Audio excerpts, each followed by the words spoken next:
Oz Clarke, wine god and, so far, undefeated wine tasting champion of the world. James May, petrolhead. Lovely. Over the past few weeks, I've put myself through hell to fire his enthusiasm for California wines. But in return, he's tried to drown me. James!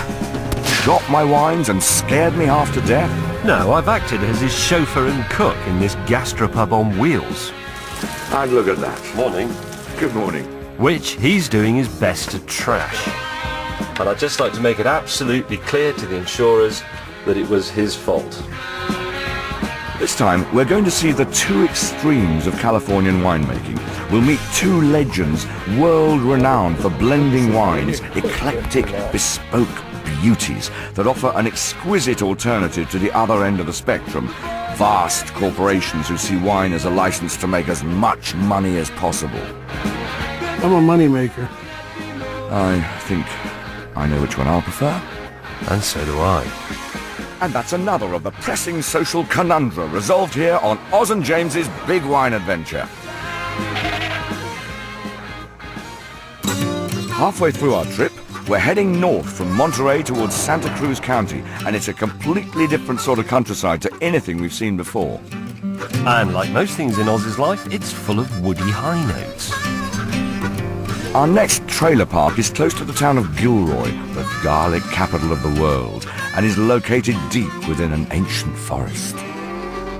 Right, here we are in the Mount Madonna National Park, which is a place of great natural beauty, but unfortunately it will not accommodate our 42-foot-long mobile home. So the only place they can put us is here in the Azalea picnic area, and there are a couple of problems with this. Firstly, it means the bus is slightly on the cock, so everything will fall off the cooker when we're trying to make tea and what have you. The second is we can't plug it into the mains here, so I have to leave this generator running to keep the fridge cold to look after Ozzy's Chardonnay, and that means when I'm in bed, my head goes all night long. Finally, the tanks in this thing are chock-a-block with Ozzy's waste shower water and his number twos. And we can't empty them because that would mean they were in the picnic area. So altogether, it's useless. I think we should go and find another trailer park. It won't be as nice, but it'll work. I think we should say we're here, turn the engine off, get a couple of beers out, calm down, and enjoy ourselves. But the engine's not on. That's the generator. This is what you don't know 42 feet away down at the back. As ambassador for Britain, I pull a few strings. If you go down in the woods today, you're sure of a big surprise. Well, James is absolutely delighted. He's managed to find a park ranger who has thrown out a couple of old-age pensioners and their grandchildren, and is going to allow us with our oversized battle bus to take their place. Well done, James. I hope you're proud of yourself. Thank you. We're not popular, so to help keep the other campers at bay, I've bought us a local delicacy to try. So this is garlic wine. I'm not at all sure about that. Jesus. Okay, here we go. Oh, nice and orange.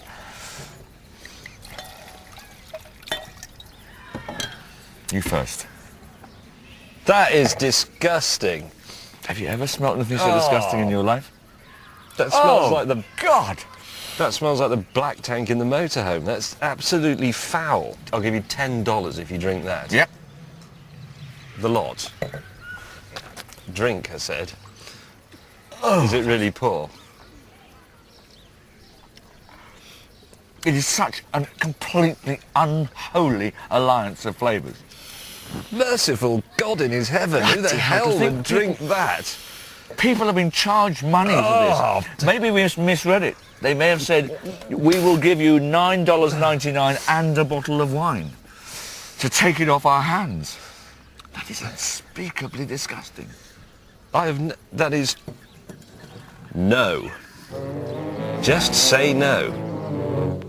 We make an emergency dash inside to find something to take away the taste. Luckily, we have some more local delicacies and some Paso Robles red. The red has a strange effect on our wine camera. Is there a delay or not?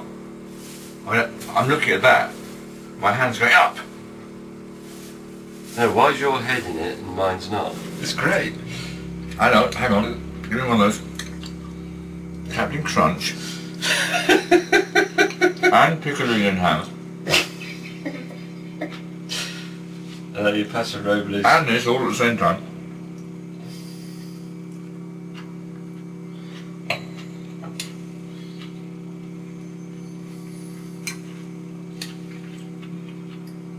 Do you know what?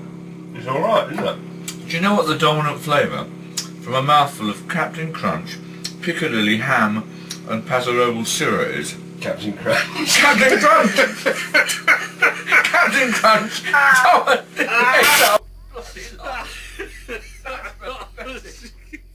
Now, although no one in their right mind is ever going to make a fortune producing garlic wine, I do believe that most winemakers are ultimately interested in turning a profit.